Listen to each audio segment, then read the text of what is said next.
It's the Leading on Purpose podcast, helping leaders, teams, and organizations lead more intentionally, effectively, and with purpose.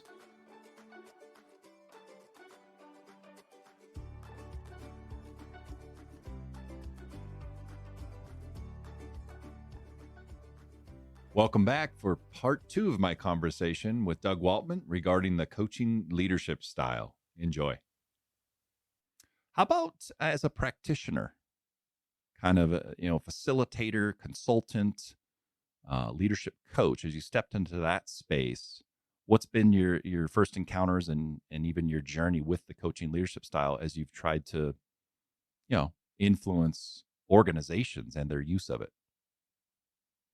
John, as you asked that question, there were two things that came to my mind. The first one, so when I stepped away from my corporate career and started my own consulting practice, there's, even with all that experience, a bit of trepidation of, am I going to be able to make this work? Am I going to be able to add value to these clients? And so when I was starting, once word was out that I was out doing my own thing and I would be asked to come into an organization and chat with a leader or two about what's going on in their organization, what I quickly realized is that the coaching leadership style was the appropriate basis for the way I was engaging these potential clients. Meaning, I didn't come in thinking, well, I need to win them over with my knowledge and expertise and hear a little bit of their problem and think I know it well enough to say, well, I've faced that 4 times in my career, and here's what I did and with what results. It was very much using the coaching leadership style to just simply show up and be curious and ask questions. And John, I can't tell you how many times at the end of the conversation, this is probably one of the things I was most pleased with in my efforts in my consulting practice, is when someone, especially someone I just met for the first time, would say at the end of the meeting, it's like, thank you for coming and listening. And it's amazing how often you get called in as a consultant and the client that's called you in already has a preconceived notion of what their issue is and what it's going to take to fix it. Yeah. And I would always come in with the mindset of, I just want to hear your perspective on what's going on. What are your pain points? What are you concerned about? How do you view this issue? What does success look like for you? And what's so interesting is sometimes the very thing they called me in to do for them didn't even end up being the thing that needed to be done. No, from a business development standpoint, that's not maybe the most brilliant model, because there are times I would leave and it's like, yeah, training's not going to take care of this, or my consulting. It's more of a policy issue, or maybe dealing with a performance issue you haven't dealt with. But people will say, just our time together gave me additional new insight about what my issue is. You've given me some good things to think about today.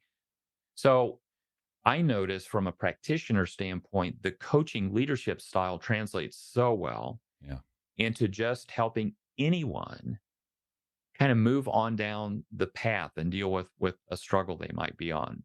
And then from a coaching standpoint, because I've coached a lot of leaders over the years, it's a similar journey to what I described and you described about just an awakening to how they're leading. And many times when I would coach leaders, they would complete the assessments.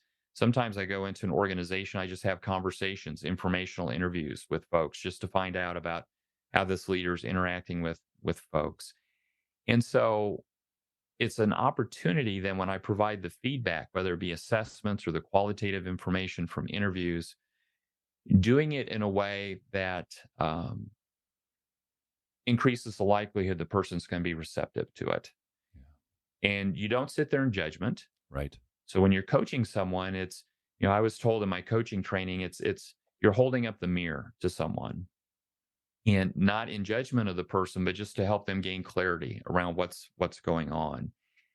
And John, in most cases, had a fair degree of success of just helping people come to terms with where they are in terms of how they're leading and the impact they're having.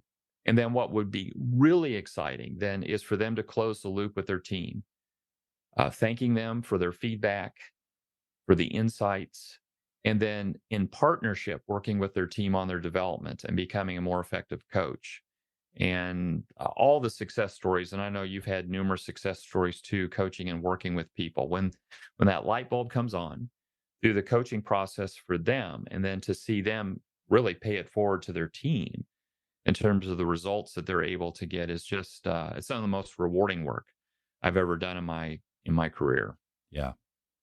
Yeah, my experience has been very similar, and it's fascinating and so enjoyable how fantastically transitional coaching is to consulting.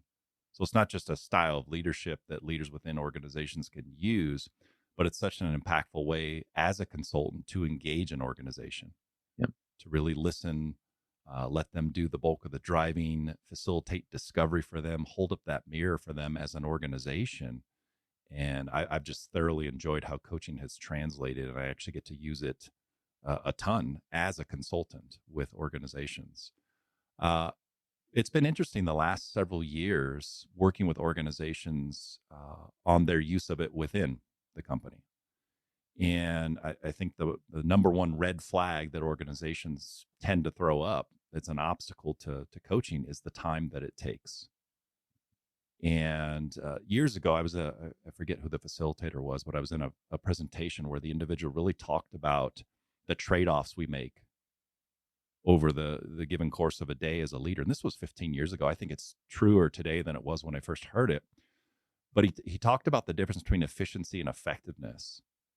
That's so often that when you're choosing between the leadership styles, even so, if I'm, for example, choose a more directive behavior where I'm going to tell people what to do and kind of send them on their way, versus I'm going to sit down and this is going to be a coaching conversation that could take 30, 45, an hour to get through, that we'll make choices throughout our day because of how fast the world moves and how much demand there is for results today. We'll make decisions as a leader that are in the name of efficiency without realizing I may have just lost some effectiveness. And so what got me what I needed today, I may have traded something down in the long term.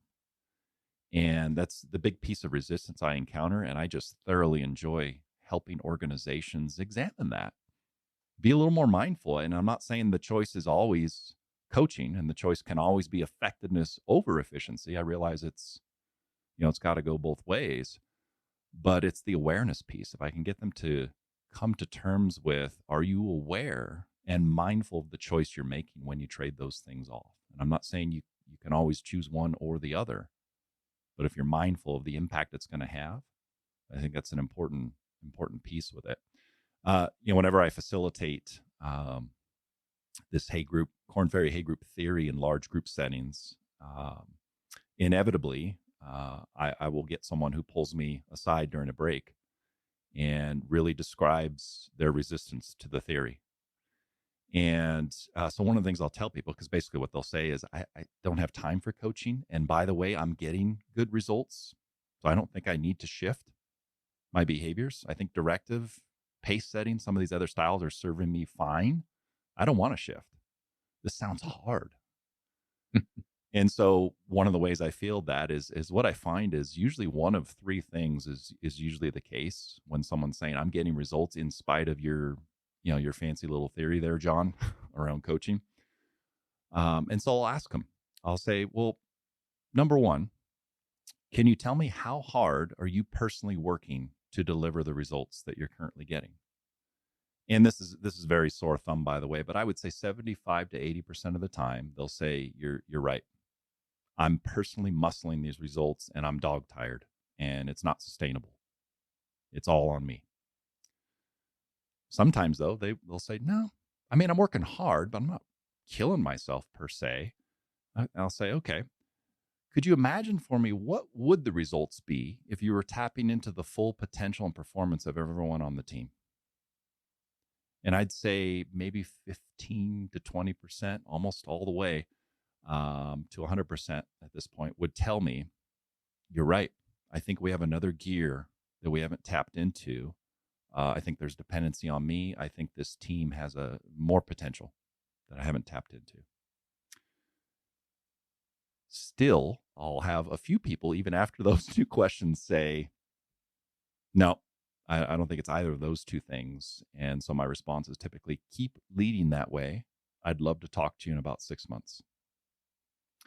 Because I think from a theoretical perspective and from my own observation, and I think you would agree, the use of these leadership styles tends to be a lead indicator of where results will go. And so if you're out there right now and you're listening to this podcast and you're like, I want to try this coaching thing, I want to start exhibiting these types of behaviors, have these types of conversations with my team, you're going to have to manage your own expectations in terms of the immediacy of results. It takes time for these things to translate into the results that you seek. Well, it's an interesting point about the time, and I think it's really important to be realistic about it. In fact, I'll make it even worse. Sometimes it does get worse when you use Before it gets this, better. Yeah. before it gets better. Yeah.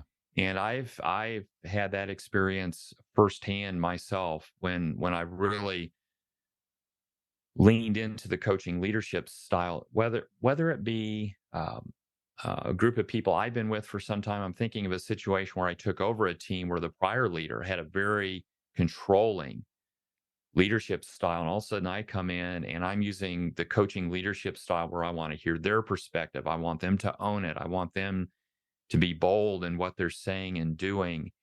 And I had some people that just immediately blossomed. I mean, it was unbelievable. One person I'm thinking about, it's like when you take over a new team, I don't know if it's a good idea to read their HR file or not, and what prior leaders had Yeah. said about them. In some ways, I think just the blank slate can be very productive, because it could be the former leader's beliefs about that person that was really holding them down.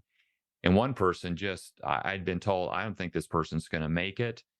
And after a couple of months, I'm like, what are they talking about? This person's like a rock star. It was just like they were able to shine through in a way they'd never been able to. I've also had individuals that just are like, no, I kind of like the old days when my leader would tell me what to do and control things. And this isn't exactly what I signed. And sometimes they need to exit the team. And so some people, the transition is terrific. You see immediate results. Other people can struggle with it for a while. One thing I'd add to that, if people are listening to this going, yeah, is it really worth it to try it, and the time commitment? Predictably, one of the things that happens when somebody starts using the coaching leadership style with their team, the team gets trained in it, meaning they have an issue or a concern. And let's say they've been working with you as a leader, really using the coaching leadership style. And before they come to you, here's what I would find. My team members would know, okay, if I come in there with this issue, first thing Doug's going to ask me is, what's your perspective on this? What's going on for you? What's holding you back? What obstacles are you facing? What ideas do you have about how to address those obstacles?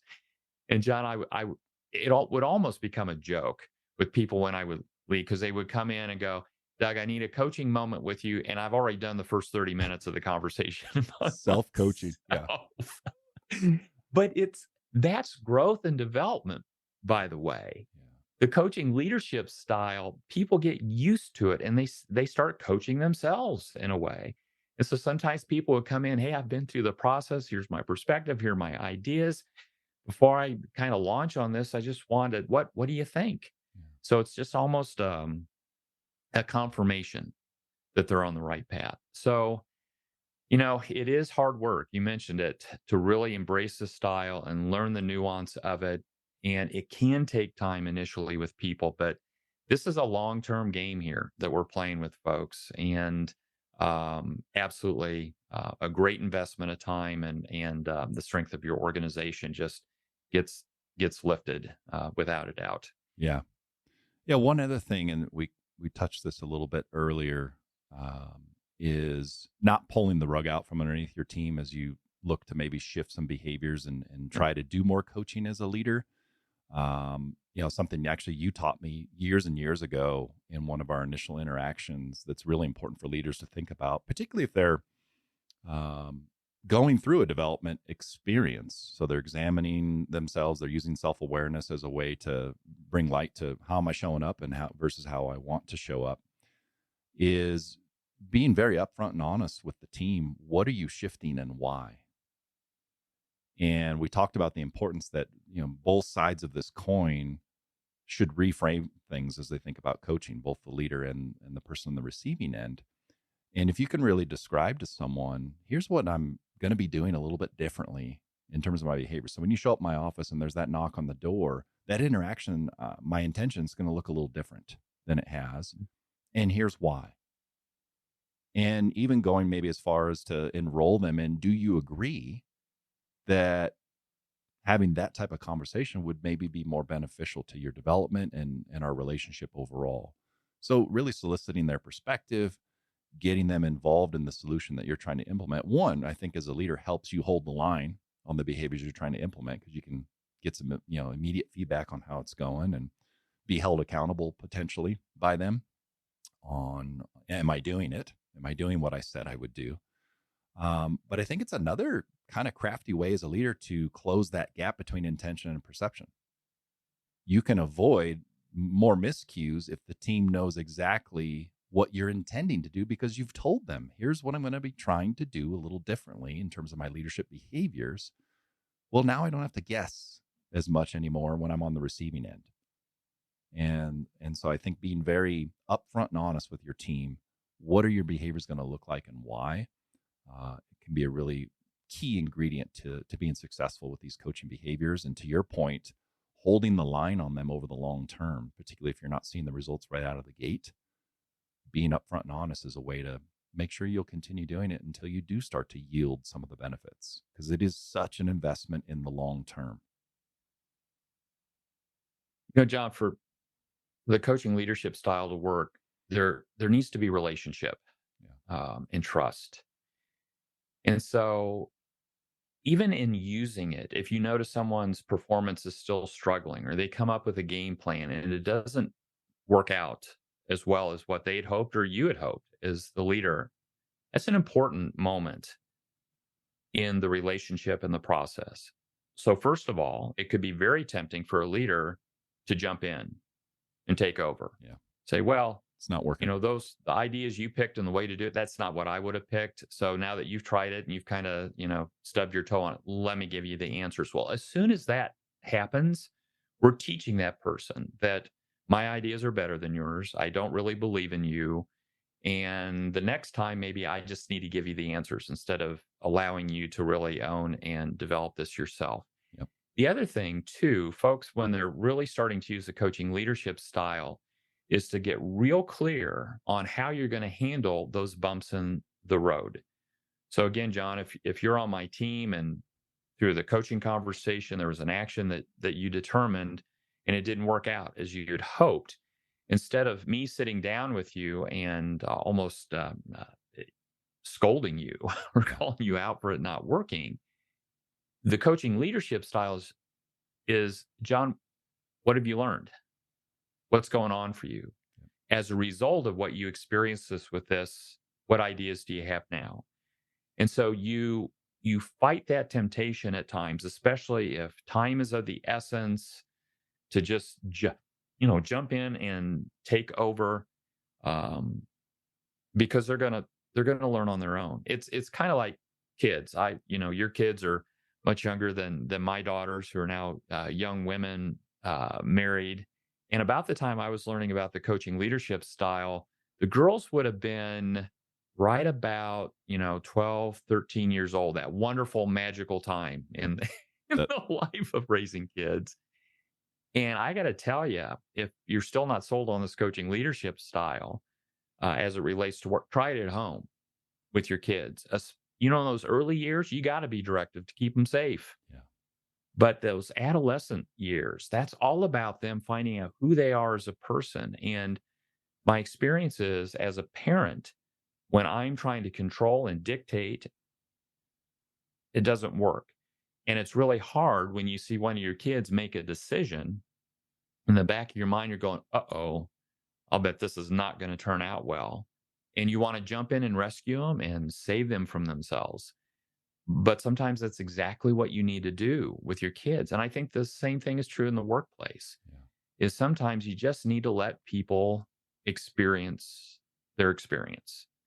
And as we mentioned early on in this podcast, it's one of the most powerful ways to grow and develop is through that experience. And then you as a coach can facilitate that reflection process. Yeah. Yeah. Well said.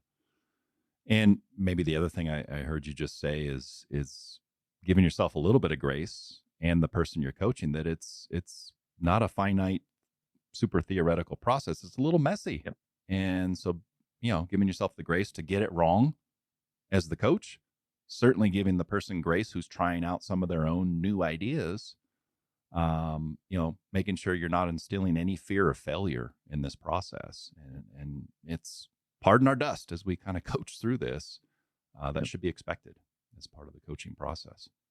Absolutely. So one of the things we've alluded to, and maybe as a last perspective to explore in today's episode with regards to the coaching leadership style, is the importance of self-awareness and self-management. And so in one of my early episodes, I spent a little bit of time talking about the importance of self-awareness. For me, it's where leadership development really starts. And I think what was interesting for both of us, the stories we shared earlier in terms of our first encounters Yep. with this coaching leadership style included this looking in the mirror, this moment of really coming to terms with who am I and what am I doing and how am I showing up. But let's maybe as a last perspective here, explore that a bit further. How do self-awareness and self-management in your experience really provide an important underpinning to the use of the coaching leadership style? That's a powerful question. And embarrassingly enough for me, when I think back on my development as a leader, I did not appreciate the importance of self-awareness and self-management till much later in my career. If I had any do-overs, it would be magically somehow earlier in my career to just understand that. Not, frankly, not only just as a leader, but as a human being walking around on the Yeah. face of the earth, whether it's relationship with my wife, my kids, my friends, my parents, whomever it might be. And so step one to me is awareness of self, who you are. And my assumption is individuals listening to this podcast are not lacking for having gone through different personality assessments, whether it be Myers-Briggs or DISC or whatever it is. And those can give you some really powerful insights about how your natural hardwiring Mm-hmm. and who you are. So, for example, for me, and John, you've known me long enough and have worked with me long enough. I like things to be right. I can be kind of a tidy person wanting predictability. And sometimes that serves me really well. And I got to tell you, in coaching, it doesn't. You have to be in that moment with that person, not really knowing what's going to come up in the conversation. And so for years and years and years, my leadership style, how I interacted with my team members and led my team was just my natural style. And so the natural gifts that I've been told I have and assessments would indicate I'm pretty good at painting pictures for people. I'm pretty good about having conversations around a vision that gets people excited. And then kind of the dark side of my style is in operationalizing that, I can tend to take over. Yeah. And it's like, okay, team, if you thought this vision was great, here are the 10 things we're going to do in priority order. You're going to do this and this and this and this. We get this done, we're going to knock it out of the park. And so for years, that's how I led with okay results. Yeah. And once I started to gain more self-awareness about who I am and how I naturally lead, John, it's not suggesting that we totally walk away from who we are. How do we leverage the gifts that we have? But self-awareness is about understanding when does, in my case, the need to control really get in the way? Mm-hmm. And how do I have my team members hold me accountable to that? And I've been so bold once I gained a better understanding of this with team members to say, you need to let me know if I have lost my awareness of how controlling I am or how much I'm directing your activities. You got to tell me. And that's one of the things I would routinely check in with my team members is, how am I doing around that? Do you feel like you're empowered and you control this. And then the self-awareness and self-management isn't just about yourself, but it's the person you're coaching as well. Yeah. Do you have enough social awareness of the other person to just experience and see how are they doing? How is this message being received? How is this conversation going? Where are their energy levels? Yeah. One of the mistakes I would make as a leader is forcing ideas on people. Even when I would use the coaching leadership style and you're having a great conversation and they come up with their two ideas, and then John is like, well, here's another idea for you to consider. Well, that's a watch out for a moment because there's power in that relationship. Yeah. And sometimes without knowing it, the person would say, oh, boss, that's a great idea. I really like your idea. It's like, oh, okay, this is great. And off they go. And John, what I learned over time is I have to be really aware of what their needs are, their excitement levels. And what's really hard, at least for me, to manage it myself, is if they've come up with two ideas, and they're pretty good ideas, but I got the one that's a killer. I mean, this'll just rock your world if you take. Sometimes I just keep that to myself. Now, you talk about self-management is to leave a conversation without sharing your wonderful idea. But I would much rather have them leave the conversation pumped up, fired up, committed to their ideas versus them feeling like I have forced my idea on them. So it's not only self-awareness and self-management of self, but the coaching leadership style just requires you really connecting with that person and understanding where are they in their journey, their reaction, their energy levels, their development, and meet them wherever they are. Yeah. Yeah, the self-management pieces that really stick out for me that you mentioned, one is, I think as you're listening to this, it could be easy to think, well, if you're resisting natural things about yourself and about your behavior and your personality, does that mean now you need to be unnatural? And that's not what we're saying at all. It's remaining authentic to who you are. And it may be a matter of finding a different kind of version of yourself that's very authentic in terms of who you are, that resonates a little differently for that interaction or with that individual. But a lot of this, when it comes to self-management, as you mentioned, is about resisting some of those natural things that you would otherwise do. And that doesn't mean you're going to an inauthentic place. You're just resisting something that could be damaging to the conversation, damaging to the development experience, and just not appropriate in this particular conversation or context. And that resisting can be really tough, because I know one of the things that can run through my mind, and I see this run through other leaders' minds, your example of they've got two ideas that are kind of meh in terms of their merit, but they're excited about them. They're excited about those two ideas. You know why? They thought of them. That's where part of the inspiration and motivation and the use of the coaching leadership style really emanates, is they get excited because they're in the driver's seat on this thing. Well, then your example showed, well, I have this idea, and because I'm the leader and I'm awesome, I'm the coach, I've got a 10. I mean, this thing is 10 out of 10. It'll, knock your socks off. One of the things you need to resist is, do I owe them that answer? Am I not doing my job as the boss or the leader if I deny you my level 10 solution or answer? And I think what we're highlighting here is that you're not denying them. You're actually providing them something that's way more important, which is inspiration and motivation to their own idea, and the space and support you're providing to, let's give your thing a try. I'm going to resist the temptation. And sometimes the role I think I ought to play for you by giving you the answer, I can almost feel like I'm denying you something. And you just got to reframe that in your mind as you're listening to this and you're thinking about, how do I implement this style?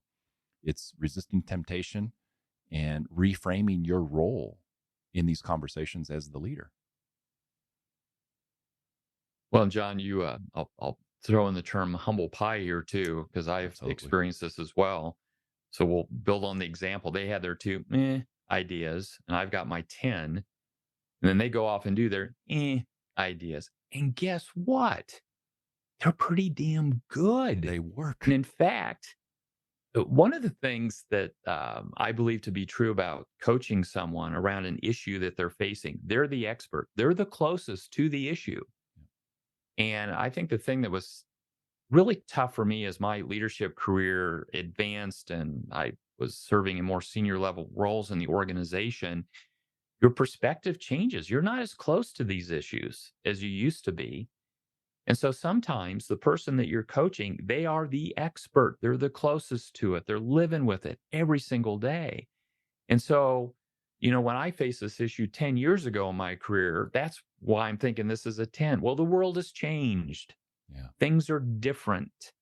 Their issue isn't necessarily the same as the one I had 10 years ago. And it's a fun part of the coaching leadership style, but it can be humbling because the ideas that they had many times are better than the ideas I had. And if you shut that down and force your ideas on them, not only will that person never have the excitement of bringing their own ideas to life and having successful, the organization loses out because now we're moving forward with my ancient ideas that worked 10 years ago versus the creativity and innovation and commitment they have to their situation today from their fresh perspective. So I can't tell you how many times, whether it's with people I lead or I'll go back to my girls, ideas they had growing up, it's like, oh, that ain't gonna work. And then actually they'll come back later and go, look what happened here, Dad. Isn't this great? I'm like, dang, I had no idea it was going to turn out this well. Yeah. So you have to be open to that and put your ego in check and understand you're not the expert. They're the expert. You're here to facilitate their discovery of what's going to work best for them. Yep. Yep. So maybe as a final thought or question, and this is a tough one, where do you draw the line as a leader in terms of when you should step in? Because a couple things that we've talked about here that I'm not a fan of. One, and this is kind of different, but there's a version of coaching out there that I think we've alluded to that's really manipulation, where I'm going to ask you a set of questions that gets you towards the conclusion that I've already decided you should go. Newsflash, folks, that's not coaching. That's more of a directive or even a pace setting style to point someone in a particular direction and have no underlying curiosity as a leader in terms of where this should go. So certainly something you want to separate from this definition we're providing today of what coaching is and maybe what coaching is not. But the other thing I've not been a fan of in my career, both in personal experiences and as I've worked with organizations, is allowing someone to face unnecessary harm in the name of development. I think a certain amount of bumping your head and trying things and getting feedback and reflecting on experiences is important.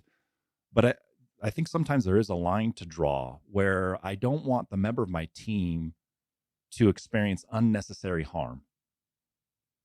And so I know it's a tough question, Doug, but where do you draw the line on that? On when should I step in and say that idea, I'm a little leery about, and here's why. Thoughts around that? Yeah. Yeah. Did you not come up with a tougher question? Let me check my notes here. So there are two things that just jumped out at me when you were putting that question on the table. The first is there are times when people have ideas or something they want to move forward with that, here's the easy things. That's against company policy, or, that's unethical, Yeah. or we don't have the resources and tools that whatever it is. And so if you're going to be in the way of somebody executing an idea like that, is give them the context and the reason why. But here's a more nuanced approach to this that I've used. If I have those concerns, and let's say that, John, you're playing out this idea for me or something you're going to go and do, and as part of your development, and I've got those concerns, instead of flat out telling you, I don't think that's going to work, and let me tell you why. And maybe this goes down a little bit of the path you talked before about manipulative questions, but that's not the intent. is if you think about what are going to be the challenges that somebody's going to face in doing something, is to kind of do the theoretical conversation around, John, if we were to do X, help me better understand how you would handle this outcome or this challenge. And you can ask questions in a way that gets them to begin to think more deeply or even differently about their choices. And Yeah. ideally, what can happen, one outcome is they come to their own conclusion, like, oh, yeah, if I did that, that is creating something over here that could be detrimental to myself, the team, the organization, whatever it is. But here's the other magical thing that can happen. A concern that I have, and where I might be tempted to jump in and shut it down, say, no, we can't do that. I'm going to save you from yourself. Sometimes I will ask that question and they've got a great response. Well, if that happens, I actually have thought about it. And I think I would do this, this, and this. And John, there have been times I'm like, okay, I hadn't thought about that. So actually that risk or that idea you want to do, my concern is lessened. Yeah. Because you've thought about it and you had a great response about what to do. So it can give me more comfort that I'm not sending you down a path that's really going to be harmful to yourself. And however we define harmful. Yeah. So first, yep, there are times you just step in and give them context so that it doesn't seem arbitrary. I've seen leaders say, well, that's just not a good idea. What a crap response to tell somebody. They need the context. But number two, in the spirit of the coaching conversation, is to ask curious questions. And I can think over the years, times I've been absolutely blown away by the responses people have given me saying, you got this. And by the way, one of my natural personality styles is I tend to be risk averse because I do like things buttoned up.